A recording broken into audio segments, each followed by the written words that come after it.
일곱 집사님 가운데 한 분입니다.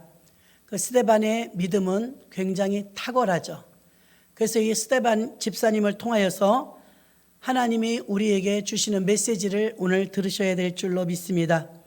스데반은요, 비록 집사님이시긴 했지만 믿음이나 영적인 그 영역이나 또 하나님 말씀에 대한 그 박식함이 대단했습니다.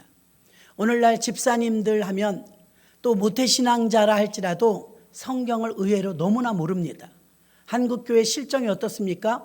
믿음의 체질이 허약하다는 것입니다. 교회마다 직분자들은 넘쳐나지만 사실은 실력이 그렇게 탁월하지 못합니다. 그래서 하나님 말씀에 대해서 많이 공급받아야 될 줄로 믿습니다. 스데반 집사님은 그런 의미에서 봤을 때 오늘 1절부터 50절까지 장장 구약의 아브라함부터 다윗의 역사까지 쫙 꿰면서 많은 사람들에게 설교하는 장면이 나오는데요, 집사님의 설교가 이렇게 탁월합니다. 집사님의 설교가 이렇게 정교합니다. 집사님의 설교가 성경 하나도 놓치지 않고 틀리지 않은 것이 아니라 정확하게 알았습니다. 그러니 스데반의 설교에 압도됐던 많은 사람들이 겉으로는 들었지만 속으로 분노하는 사람도 있었고, 겉이나 아니나 똑같이 들은 사람들도 있었습니다. 그래서 스데반의 설교를 듣고 분노하는 사람도 있고 비판하는 사람도 있었지만, 또 이 말씀을 계속해서 읽어 내려가다 보면 야, 스데반 집사님의 이 영적인 실력이 대단했다는 것을 알 수가 있습니다. 스데반 집사님은 사내들인 공회원 앞에서, 사내들인 공의회는 어떤 곳이냐, 바로 의결기관으로서 정치적으로 굉장히 중요한 의회입니다. 그래서 전반적으로 사내들인 공회원은 최고 재판권을 가지고 있으며 유대 사회에서 종교적, 정치적 조직으로 대제사장의 의장으로 있으며, 공회원은 바리새인, 사두개인, 서기관, 장로 등으로 구성되어 있으므로 일반 이렇게 스데반 집사처럼 그런 평신도는 없었다는 것입니다.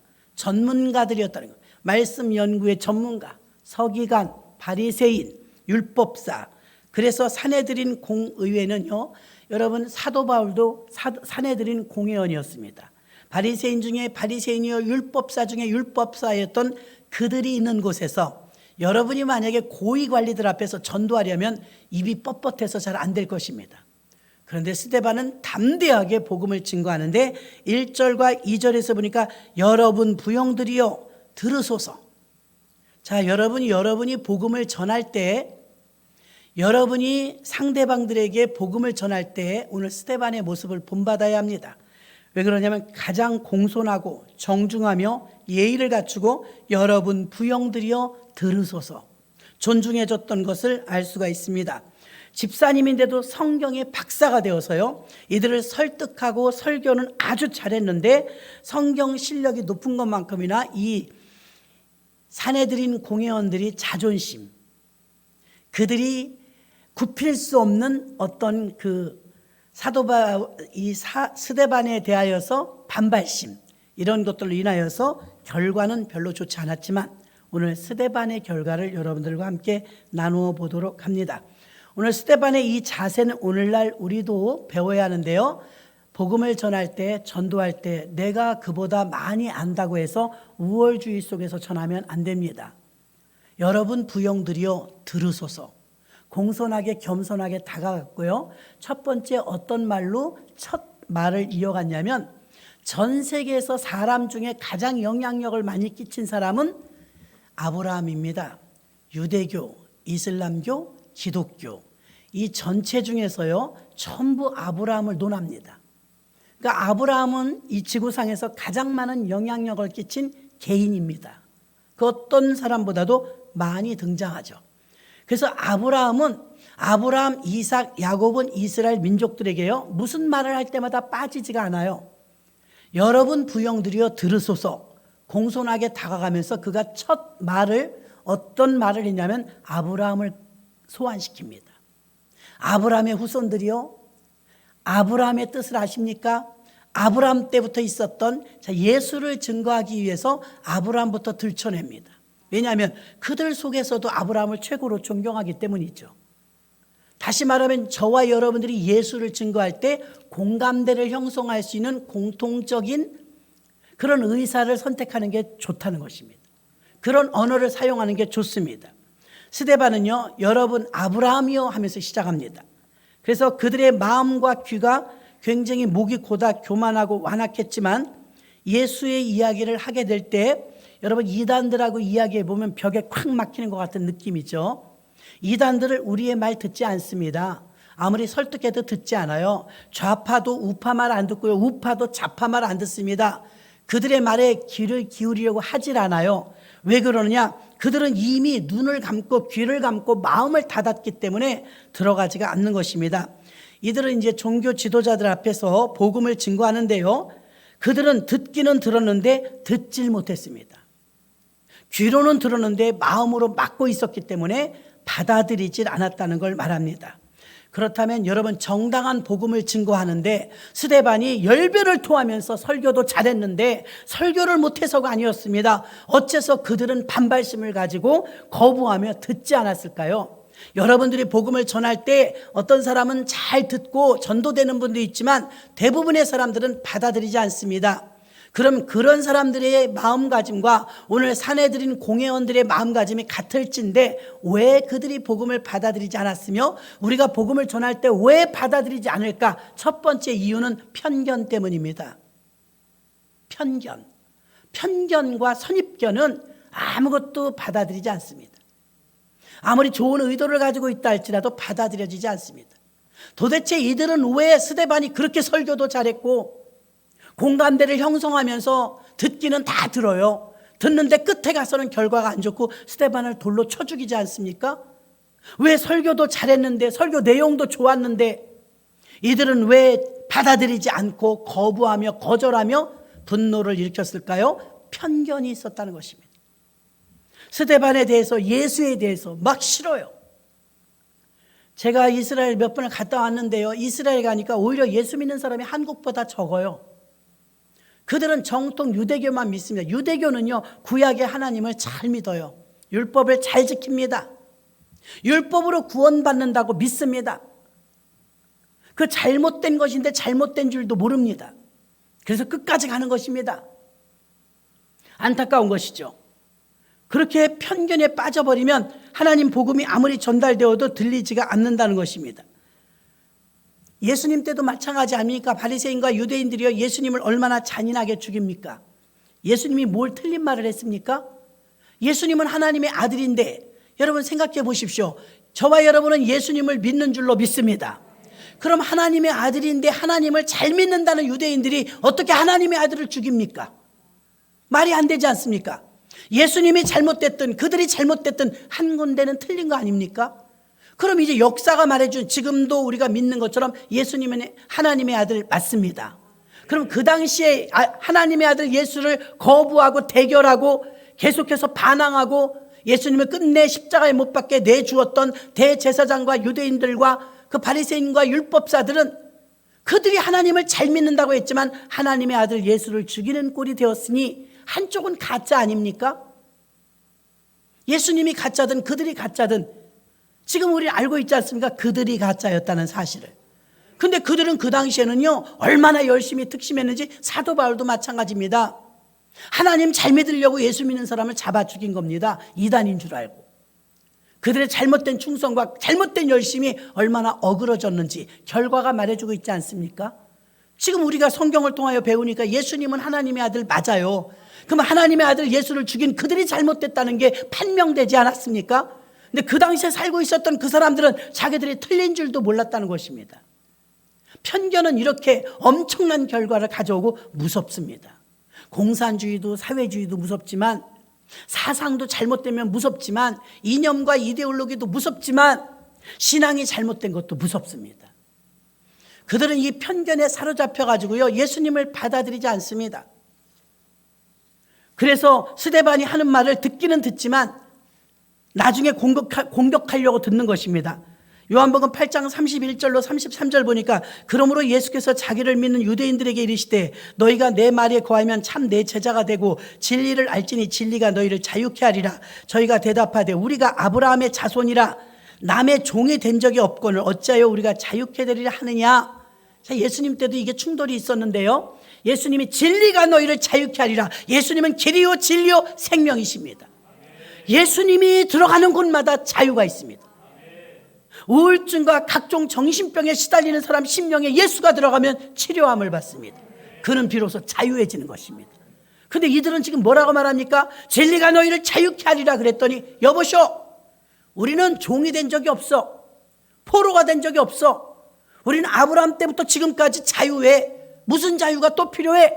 이렇게 말하는 거예요. 얼마나 답답합니까? 어젠가요, 잠깐 스쳐 지나가듯 텔레비전을 잠깐 봤는데요, 희한한 사람이 나왔어요. 어떤 사람이냐? 근육질이 남자분이 소방관이래요. 소방관. 몸을 누르면 살이 딱딱합니다. 얼마나 몸이 좋은지 몰라요. 특종 세상인가 뭐 그랬던 것 같아요. 근데 이 사람을 추적해서 보니까 막 타이어 2개를 달고 산을 막 뛰어 올라가요. 겨울인데도요, 폭포 밑에서 막 물을 맞아요. 저러다 몸이 성할까 싶을 정도로 막 흙에다 자루에다 넣어가지고 샌드백을 만들어갖고 산에서 막 자기의 거기 훈련장을 만들어서 운동을 너무 지나치게 하더라고요. 몸도 여기저기 다치고, 그것도 모자라서 강원도 원주까지 가가지고서 격투기 프로 선수까지 하더라고요. 직업이 소방관인데. 근데 결혼도 했어요. 아기도 낳았는데 쌍둥이 둘이 있어요. 굉장히 바쁘잖아요. 근데 아이 젖병을 닦는데 하루치 모으니까 이만큼 되더라고요. 아기 둘이니까. 젖병을 닦는데 1시간 이상을 닦는 거예요. 젖병 닦는 솔이 있거든요. 그걸로 우리는 그냥 주방 세제 넣어서 이렇게 깨끗이 닦아서 소독기에 넣으면 그냥 끝나는 거 아닙니까? 부인이 뭐 볼일을 다 보다 여태 닦아요? 그러더라고. 1시간 이상을 그 젖병을 닦는 거예요. 사실 사연을 보니까 이 사람이 강박증이 있대요. 강박증세가 뭔가 저희들 잘 모르잖아요. 강박증세는요, 막 결벽증에 완벽주의자. 그래갖고 젖병을 닦고 또 닦고 계속 닦는 거예요. 근데 이 사람이 그 강박증이 너무 시달리면 폐쇄공포증처럼 마음이 막 어쩔 줄 몰라 불안하고 초조해서 견딜 수가 없대요. 조금 더 흐트러진 걸 못 본대요. 그 강박증이 자기한테 오면은 괴롭대요. 그래서 자기가 그걸 돌파하려고 격투기도 하고 운동도 하고 너무 지나치게 몸을 학대했더니 쾌감이 오더래요. 몸을 너무 학대하니까 지쳐서 쓰러질 정도로 땀으로 막 그냥 물속에서 빠져나온 것처럼 땀을 흘리고 운동을 하더라고요. 지나치게. 그러면서 뭐라 그러냐면 그렇게 하고 샤워하고 나면 개운하대요. 그리고 지칠 정도로 몸이 힘에 붙일 정도로 그렇게 운동을 하더라고요. 걱정될 정도로. 그래서 왜 그렇게 하냐 그랬더니 언제부터 그랬냐 그러지. 소방관에 임용이 돼가지고서 처음 소방을 나갔는데 사람들이 불에 타서 형체가 녹아버린 걸 봤대요. 갑자기 확 공포가 온 거예요. 소방관이 이거 제대로 소방 119 구조를 제때 못하면 저렇게 죽는구나. 사람이 저렇게 참담하게 죽을 수도 있을까? 형체를 찾아볼 수 없을 정도로 아주 참담한 시신을 본 거예요. 그게 이제 자기에게 각인이 되었는가 봐요. 그 압박감에 의해서 어디 불이 났다 그러면 제일 먼저 달려가 갖고 자기 몸 돌보지도 않고 사람 건져내고 12년째 소방관을 하고 있다 하더라고요. 그 사람의 강박증은 그때쯤부터 온 것 같다고 본인이 그래요. 그래서 그걸 이겨내려고 운동을 지나치게 하다 보니까 운동하고 나면 그게 괜찮아지더라는 거예요. 근데 이제 격투기를 하다 보니까 온몸이 상처투성이고 막 어떤 때는 눈도 안 보이고 그러니까 부인이 너무 걱정되는 거예요. 그래서 이제는 이제 협의를 하면서 방송이랑 솔루션을 하면서 그러는 거예요. 아기들 둘을 쳐다보면 비로소 그 굳었던 얼굴, 근육질이 굳었던 얼굴이 긴장이 아기 둘을 볼 때 싹 풀리더라고요. 자기 자식이니까. 그래서 이제 아기를 돌보는 일, 아기를 같이 육아를 담당해 주는 일, 이런 일로 조금 바꾸면서 몸이 이러다 지금 이제 40이 넘었는데 남들은 은퇴해야 될 나이에 지금 격투기 선수가 웬일이냐고. 20대들하고 막 40대가 싸우니까 체력이 딸릴 수 있지 않습니까? 걱정을 많이 하더라고요. 저도 보면서 많이 안타까웠어요. 저 사람은 왜 저러지? 왜 저렇게 살지? 그 강박증이라는 게 그 사람을요 죽을 만큼 힘들게 만들어야 쾌감을 느끼는 거예요. 아, 저 사람은 신체는 저렇게 건강하고 몸이 돌덩어리처럼 딱딱하지만 마음은 약하구나. 사도 바울은 여러분 예수 믿는 모든 자들에게 너희 속사람으로 강건케 하라고 했습니다. 속사람이 예수로 채워지지 않으면 아무리 나가서 냉수 마찰을 하고 타이어를 끌고 다니며 산을 훌쩍훌쩍 뛰어넘어 체력은 아주 강건한데 마음이 약하니까 강박증을 이기려고 자기 신체를 막 학대하더라고요. 아유, 저 사람 예수 믿어야 되는데 안타까웠습니다. 사람은 육체적인 몸이 있고 영적인 몸이 있습니다. 이 두 개가 다 조화를 이루고 균형을 갖춰야 될 줄로 믿습니다. 예수님이 지금 하시는 말씀, 진리가 너희를 자유케 하리라, 이 말은 마음속에 그 억제였던 그 강박증 같은 거, 두려움, 초조, 불안, 공포, 이런 것에서 자유해지란 말인 것입니다. 근데 이때 사내들인 공회원들은 어떤 것이 있었냐면 율법주의자들이거든요. 구약의 모세를 통해서 주신 율법은 613개입니다. 248개는 하라, 365개는 하지 말라. 그 613개의 율법을 다 지킬 수 있습니까? 다 지킬 수 없어요. 근데 이들은, 유대인들은 전통적으로 내려오기를 율법을 지켜야 구원받는다는 거예요. 그러나 우리는 지금 알고 있지 않습니까? 예수 믿어야 구원받지 율법 지킨다고 구원받는 게 아닙니다. 율법의 기능에는 구원이 없어요. 율법의 기능이, 그럼 율법을 하나님이 왜 주셨냐, 이 말입니다. 물론 율법을 주셨지요. 율법을 주신 이유는 율법을 다 지킬 줄 알고 주신 것이 아닙니다. 사내들인 공회원과 바리새인, 율법사, 사두개인, 장로, 이 고위 자칭 하나님 없이는 못 사는 사람들입니다. 근데 이런 사람들인데 이들이 지금 자유가 없다고 말하니까 받아들이진 않는 것입니다. 율법에 꽉 조여가지고 율법을 지켜야만 직성이 풀리고 쾌감을 느끼고 율법을 지키지 않을 때는 불안하고 초조합니다. 강박증이 옵니다. 그 사람처럼. 그러니까 더 의도적으로 사람들 올 때는 길거리에 있다가 일에 2번씩 금식합니다. 나는 11조를 드립니다. 완벽하게 난 율법을 지킵니다. 기도를 해야 되니까 사람들 지나갈 때 막 손들고 기도하고 사람들 없으면 기도 안 하고 점점 형식적인 신앙이 되어버렸습니다. 율법주의자들이 무엇입니까? 율법주의자가 바로 형식주의를 말하고 있는 것입니다. 율법의 근본 정신을 배워야 되는데 율법주의자는 안 되는 것입니다. 율법의 정신을 배워야죠. 여러분, 내가 운전을 합니다. 예전에는 제가 운전을 할 때, 저는 80년도 면허인데요, 운전을 할 때요, 교회차 봉고차를 끄면 1차선을 못 들어갔었습니다. 그때는 1차선 들어가면 그 법을 어기는 겁니다. 딱지 떼요. 지금은 1차선 들어갑니다. 왜? 법이 바뀌었어요. 지금 1차선, 2차선 다 다녀도 돼요. 교통법규만 해도 수도 없이 바뀌더라고요. 율법은요, 여러분, 율법은 구약에 주신 거 맞습니다. 율법의 기본 정신을 지침으로 주셨는데 율법을 다 지킬 것이라고 하나님도 생각하지 않습니다. 그런데 저와 여러분의 신호등을 보고서 빨간불이면 섭니다. 사람이 없어도. 초록불이면 갑니다. 이걸 암묵적으로 운전자들끼리 다, 도로를 걷는 사람들까지 이걸 다 합니다. 이게 법이에요. 교통법. 법을 지키면 나를 피곤하게 하려고 법을 지키는 것이 아니라 모두 공동에게 자유를 주며 모두 공동에게 안전을 주기 위해서 교통법을 제정한 줄 믿습니다. 우리 골탕 먹이려고 교통법을 만든 건 아니에요. 우리 모두의 안전을 위해서, 질서를 위해서 법을 준 것입니다.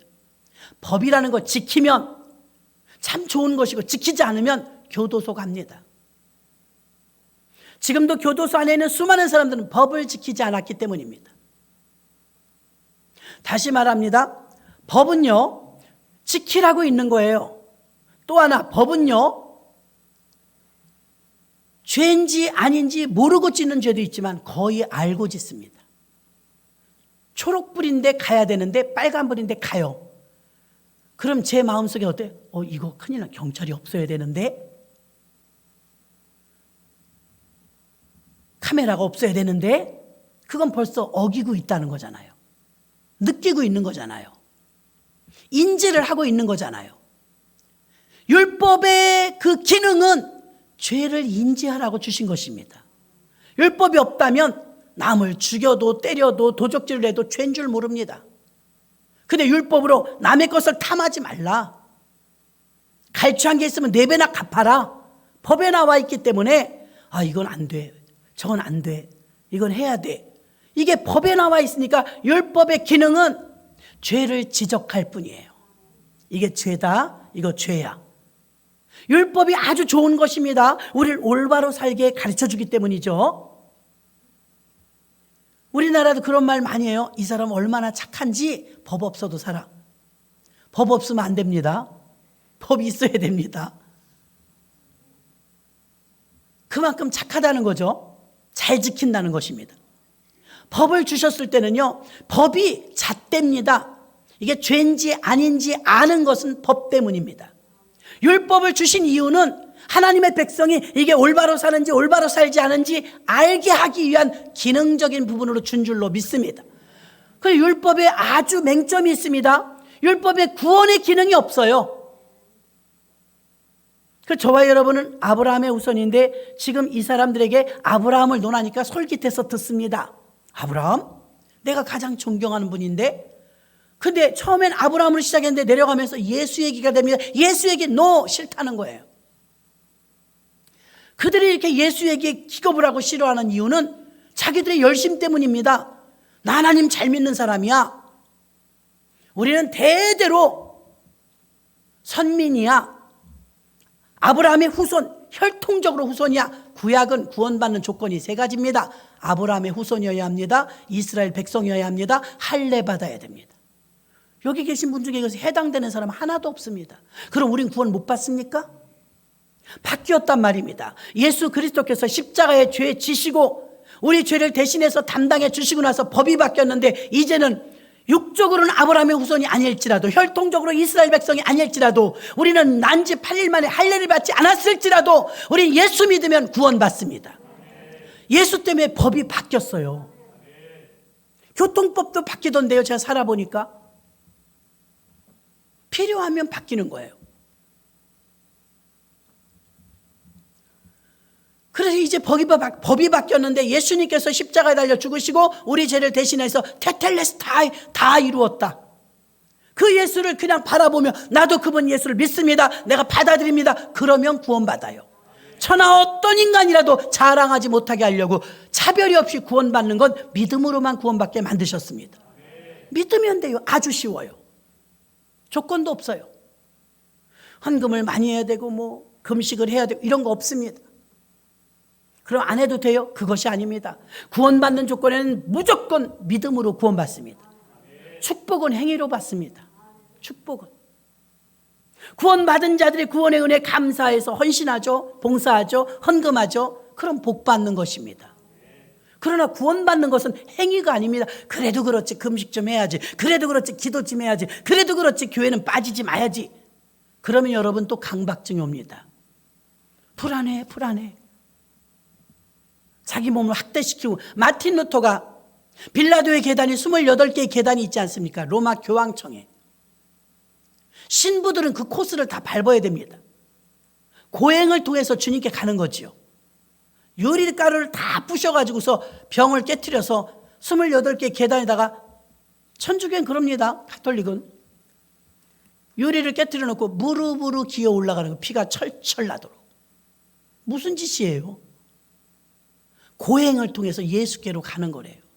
아니, 우리에게 살면서 자연스럽게 온 고난은 십자가를 바라보며 이길 수 있지만 우리가 인위적인 방법으로 고난을 택해가지고 그렇게 하는 건 하나님 뜻이 아닙니다. 마음껏 자유하고 진리 속에서 자유하고 누리고 정복하고 살길 원하시는 줄 믿습니다. 우리가 누구보다 행복하게 살길 주님이 원하세요. 이 사람들은 지금 편견에 빠져가지고 예수 얘기만 나오면 기겁을 합니다. 거부 반응을 일으킵니다.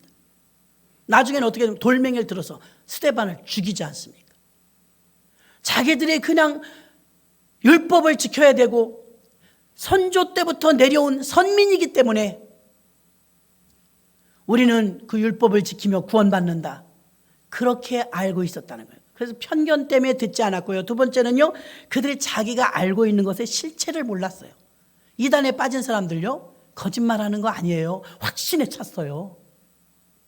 우린 답답하죠. 그게 아닌데, 잘못 알고 있는 건데 그들은 확신에 찼습니다. 얼마나 확신 있게 믿는지 모릅니다. 바울도 그랬습니다. 얼마나 확신이 넘치면 예수님 믿는 사람 잡아 죽이러 다마스커스까지 갑니까? 자기는 안 믿으면 그만이지. 왜 믿는 사람까지 잡아 죽이러 갑니까?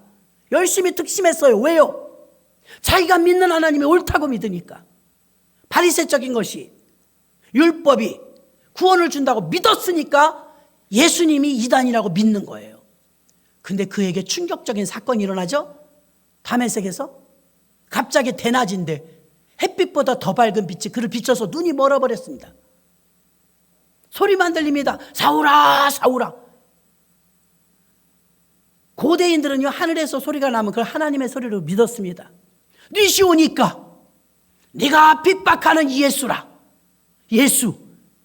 자기가 지금 제일 싫어하는 예수. 하나님을 대적하며 하나님의 아들이라고 거짓말하는 사기꾼 예수. 그때까지는 이 사도 바울이 그렇게 알았단 말입니다. 그래서 이단인 줄 알고 하나님께 충성하느라고 예수 믿는 사람 잡아 죽이러 가는 거예요. 근데 하나님의 강권적인 개입으로 콜링이 있죠. 사울아, 사울아. 이건 분명히 하나님인데 니시오니까 네가 핍박하는 예수라. 더 기가 막힌 건 한 번도 만난 적이 없어, 예수를요. 그러니 어떻게 핍박을 해요? 근데 핍박했대잖아요. 네가 핍박하는 예수라. 만난 적도 없는데, 얼굴도 모르는데. 예수 믿는 사람을 잡아 죽이러 가는 길이었기 때문에 자기의 잘못된 열심과 특심이 지금 무슨 짓을 하는 거예요? 예수님을 죽이러 가는 거예요. 예수님을 만난 적이 없는데 핍박했대요. 예수님은 예수 믿는 저와 여러분을 자신처럼 여기십니다. 그 예수 믿는 사람을 핍박하는 건 나를 핍박하는 것이다. 왜 나를 핍박하냐 이 말입니다. 거기서 꼬꾸라집니다. 내가 믿은 게 잘못됐구나. 내가 열심히 믿었는데 이게 틀렸구나. 이게 잘못된 거였구나. 그걸 그때 깨닫지 않습니까?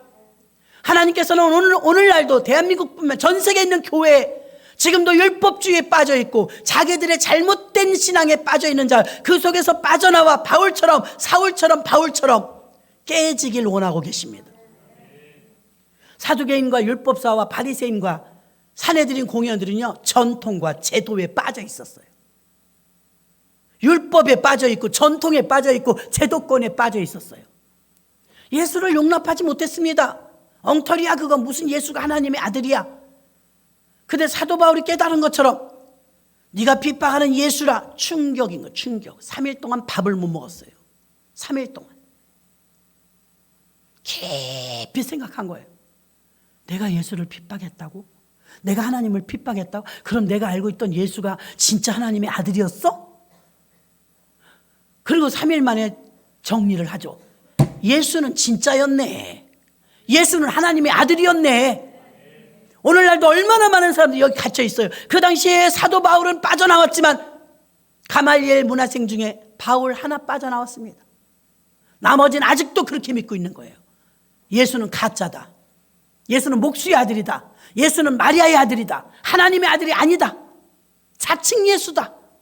우리나라에만도요, 보혜사하고 예수님이 14명이나 있어요. 자칭 예수, 자칭 보혜사. 신천지 임하는 교주도요, 자기가 보혜사래요. 통일교 교주 문선명이는요, 자기가 제3의 아담이래요. 웃겨 죽겠어요. 그 신념에 빠져 있는 거예요. 왜 스데반이 그렇게 설교를 잘하고 구슬을 깨듯이 설교를 잘했으며 구약의 인물 하나도 놓치지 않고 오점 하나 없이 설교를 완벽하게 했음에도 불구하고 왜 이들은 듣지 않았을까? 첫 번째 편견이요. 두 번째는 자기들이 알고 있는 실체를 몰랐어요. 잘 믿는 줄 알았던 거예요. 오늘날 여러분 교회 안에 이런 사람 없을 것 같아요? 자칭 자기가 제일 잘 믿는 줄 알아요. 큰일이에요. 목사님들이 볼 때는 아닌 분 많거든요. 근데 자기가 잘 믿는 줄 알아요. 최고로 잘 믿는 줄 알아요.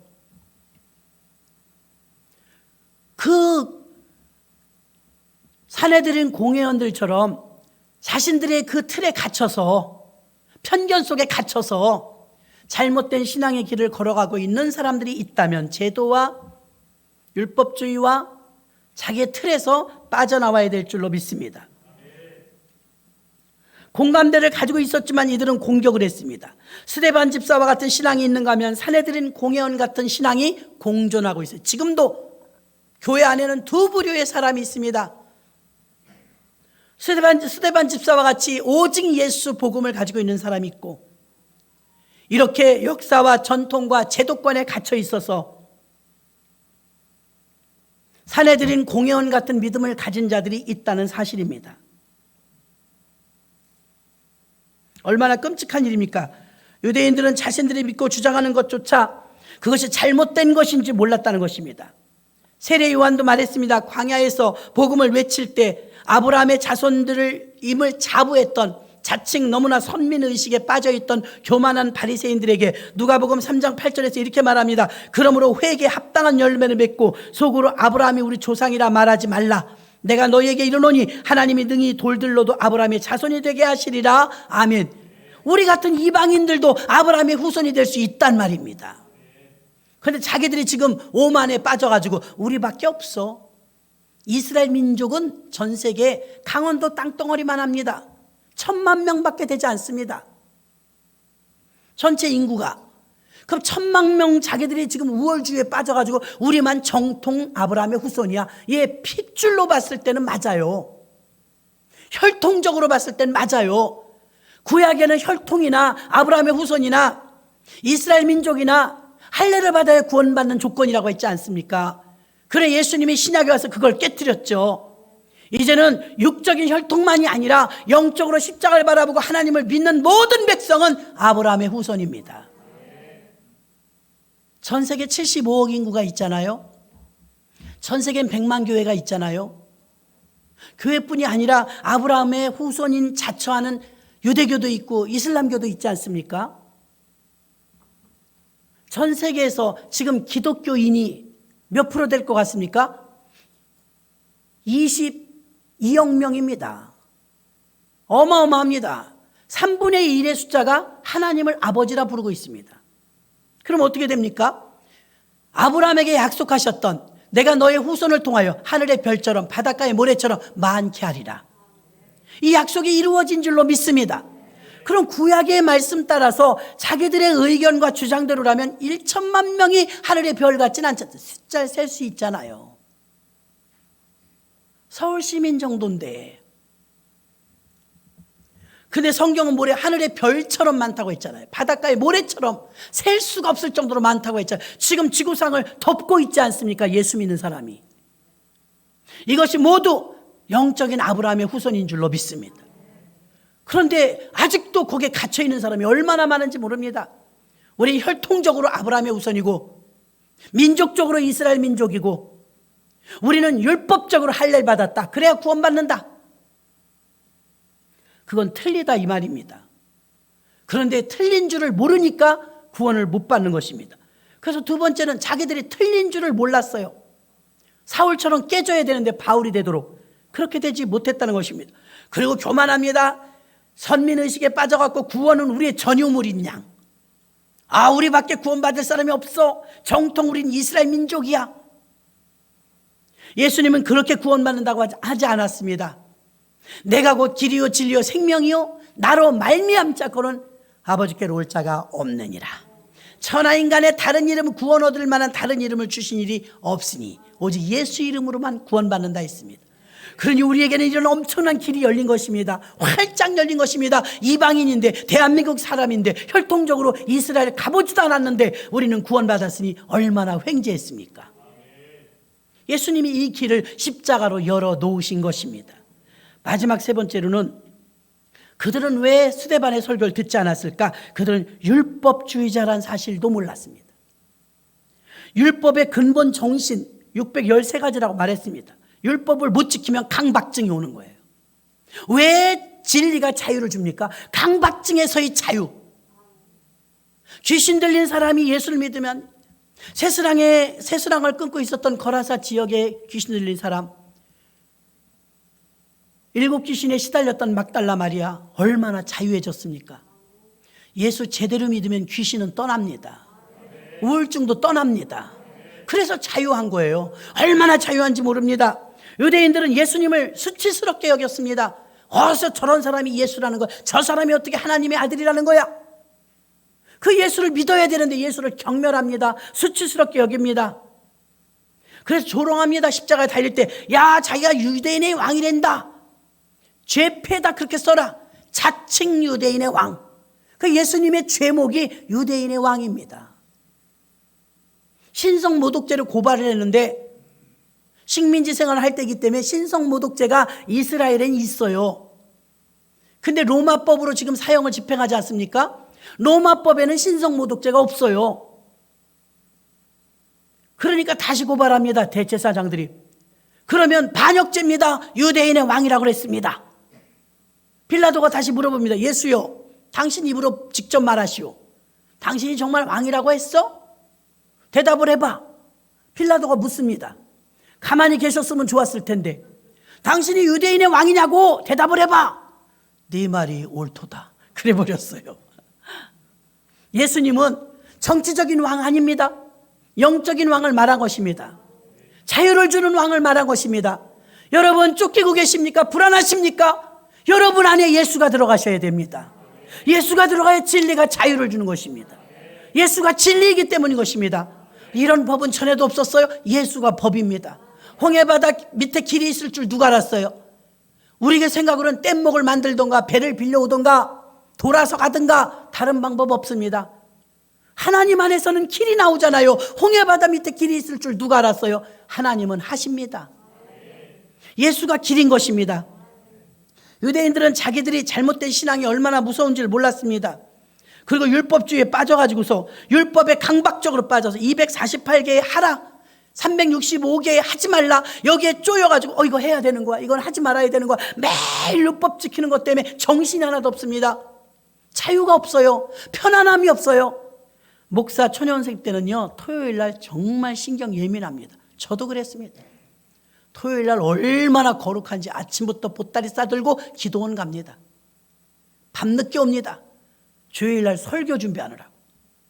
어디 토요일 날 신방을 가고 어디 토요일 날 어디 결혼식을 갑니까? 상상도 못합니다. 그 1시간 설교하는데 얼마나 공을 들이고 준비기도 많이 하고 기도원에 가서 난리를 치는데 그때 신경이 예민해서 식구들이 조금 불편하게 하면요 화가 납니다. 그럼 또 성질 냅니다. 자유가 없었어요. 목회를 하다 보니까 어느 날 자유가 와요. 내가 만난 예수, 마태, 마가, 누가, 요한 다 자기가 만난 예수를 마태복음, 마가복음, 누가복음, 요한복음 기록한 것처럼 나의 예수가 없었어. 나의 예수. 내가 만난 예수가 있으니까 자유가 오는 거예요. 토요일 날 외식도 갑니다. 주일 날 제가 나간 건요 최근이에요. 최근. 요새는 주일 날도 가끔 나가요. 코로나 때문에 밥 먹으러. 약속은 잡지 않아요. 교회에서 밥을 안 하니까요. 저는 그 압박과 그 부담감이 얼마나 큰지 여러분 개척교회 하신 분들은 그 쪼이는 마음, 그 두려움 모를 겁니다. 못 살아요, 못 살아. 어느 날 어느 시점이 되니까 자유함이 와요. 너무 행복하게 전하는 거예요, 복음을.